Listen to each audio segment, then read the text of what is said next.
घाट से और वह सबके स्वागत अभिनंदन कर रहा बनी। हमारा साथे हमार बड़का भैया विजय भैया शगीर भैया संगत कर रहा बनी। आप सबके भी हमारा तरफ से ढेर सारा अभिनंदन स्वागत प्रणाम बाटे। कन्हैया के चरण में एगो और हाजिरी हम राखल चाहब। बात उस समय के बाद जब द्रौपदी के चीर हरण हो रहल बा और पांचों पति विवश बैठल बा लोग,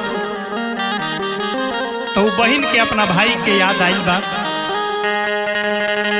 आ द्रौपदी बुलाव तारी कह तारी कैसे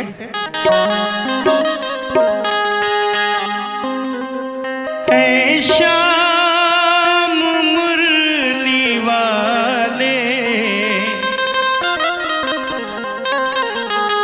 अब देर ना लगा रे बहना तुझे पुकारे मेरी बचा ले।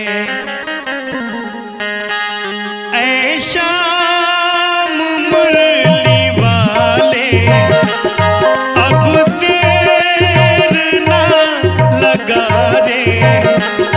ऐ श्याम मुरली वाले अब देर ना लगा रे बहना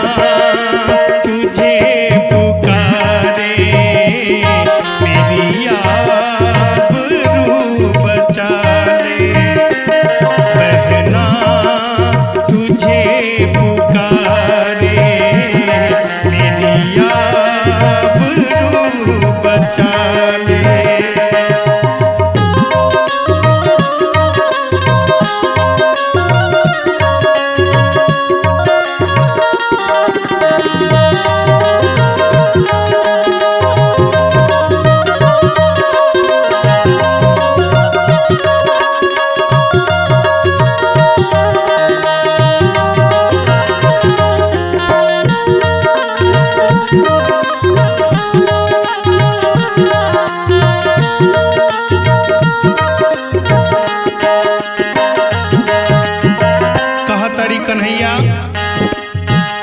पांच पति मेरे मौन है बैठे गए जुए में हारी।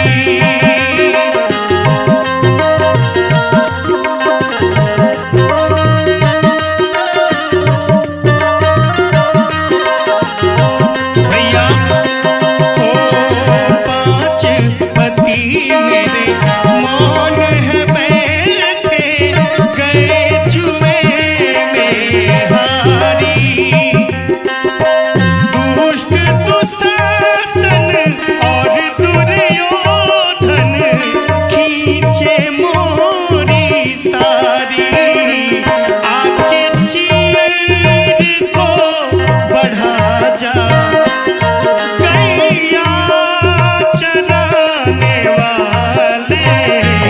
बहना तुझे पुकारे मेरी आबरू बचा ले। बहना तुझे पुकारे मेरी आबरू बचा ले।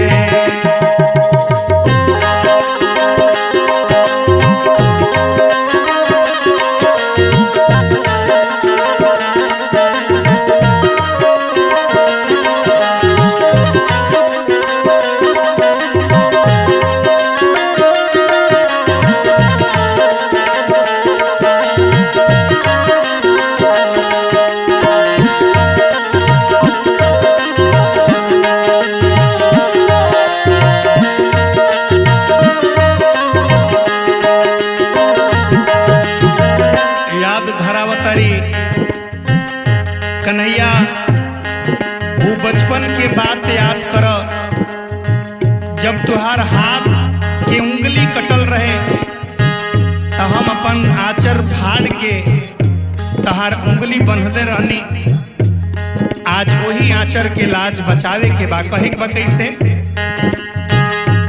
हो याद करो कटी उंगली तुम्हारी, फाड़ के बांधी साड़ी।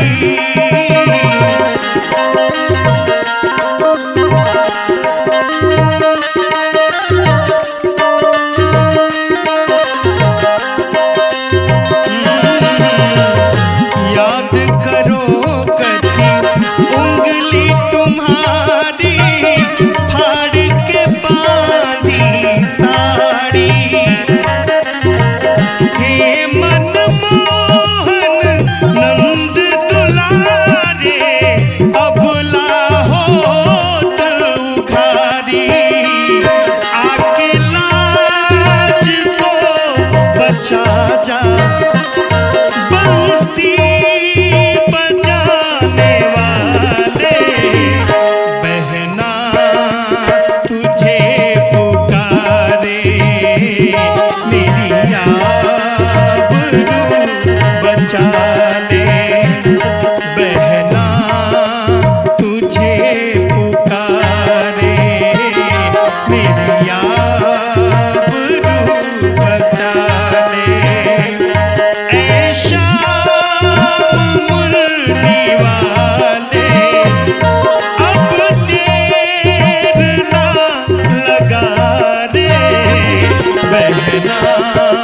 तुझे पुकारे, मेरी आबरू बचा ले। बहना तुझे पुकारे, मेरी